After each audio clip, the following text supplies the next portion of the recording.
Paul, thank you very much indeed. Now, Donald Trump has been criticising his former national security advisor, who appears to have undercut the US president's impeachment defence. Now, he reportedly wrote that Trump told him to tie Ukrainian military aid to an investigation into a political rival.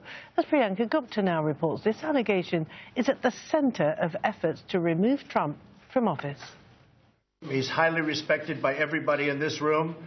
And, John, I want to thank you very much. John Bolton, once Donald Trump's national security advisor, now a potential witness who could expose the US president. A New York Times report details excerpts from a draft of Bolton's upcoming book. The report says the book reveals how Trump wanted to hold back nearly $400 million in military assistance to Ukraine until its officials aided investigations into his Democratic rival, former Vice President Joe Biden, his son, and other Democrats.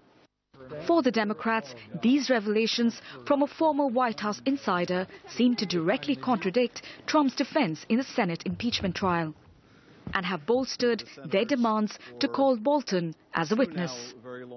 The House Speaker Nancy Pelosi saying excluding him is now indefensible and calling it a choice between the Constitution or a cover-up. Until now, the Democrats have been struggling against the Republican majority Senate to seek testimonies.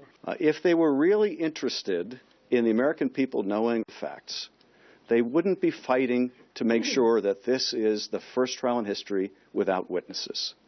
I can promise you this, Mick Mulvaney knows a lot more about this than any whistleblower. And John Bolton knows more about this than the whistleblower. Trump has denied Bolton's claims, saying he never told him that the aid to Ukraine was tied to investigations into Democrats, including the Bidens, and that if Bolton said this, it was only to sell a book. Trump has issued a blanket order barring his aides from cooperating in the investigation, particularly Bolton. I would rather interview Bolton. I would rather interview a lot of people. The problem with John is that it's a national security problem. But analysts believe that's just an excuse. So many presidents have used the national security camouflage to actually hide the truth, which was not a national security issue. In this case, I don't think it's not a national security issue. If it's what Bolton's saying is true, it needs to be exposed so we can actually clean up our democracy and abide by the rule of law. That will not be easy. Democrats need at least 4 Republicans to vote with them to have witnesses included in the trial. And in a deeply divided Washington, it's unclear if Republicans will rise above partisan interests and be swayed by these new revelations. Priyanka Gupta, Al Jazeera. All right, let's speak now to Robert Gutsche, who's a political analyst, and he's joining us from Lancaster in the UK. And Robert, does the appearance of a draft manuscript from John Bolton, does it alter the prospect of him actually giving testimony to the Senate? Well, what's really fascinating about what we're seeing here in this trial is that people apparently don't need to come in as witnesses or sit in a box for their testimony to be heard or their evidence to be given. The Democrats have wanted witnesses and evidence. That could still happen if Republicans can be swayed. But through social media, this book the drafts have been released on, captured audio of Donald Trump talking about the removal of an ambassador to Ukraine. All of these things are making their way into the trial through arguments and through discussions, through documents that pages are bringing to senators, since social media is not allowed to be in the Senate chamber right now.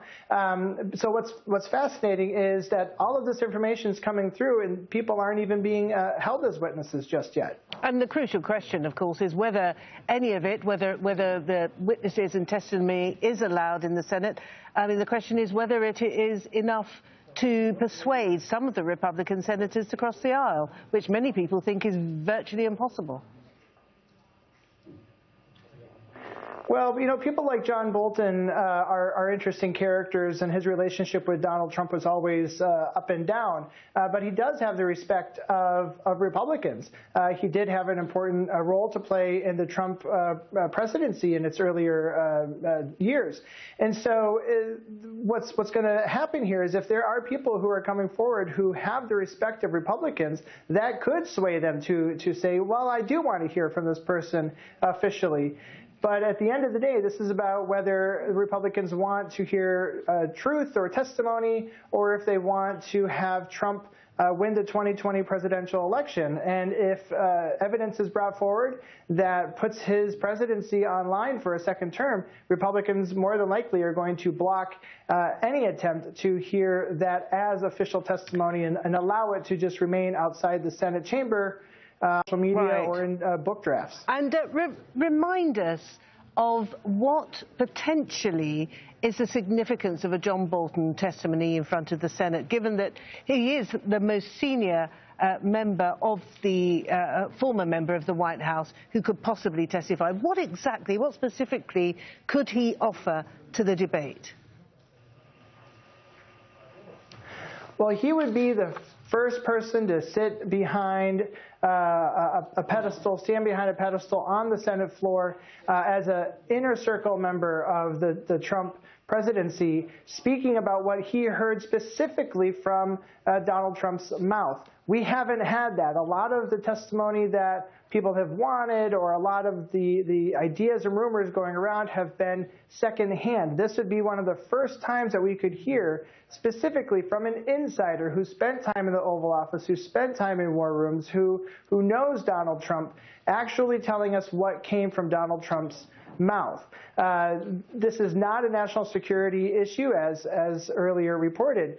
So John Bolton would be it would be hard for him not to speak upon this particular issue. And that said, if he could come in front, and if he would come in front of the Senate, these would be from the lips of Donald Trump.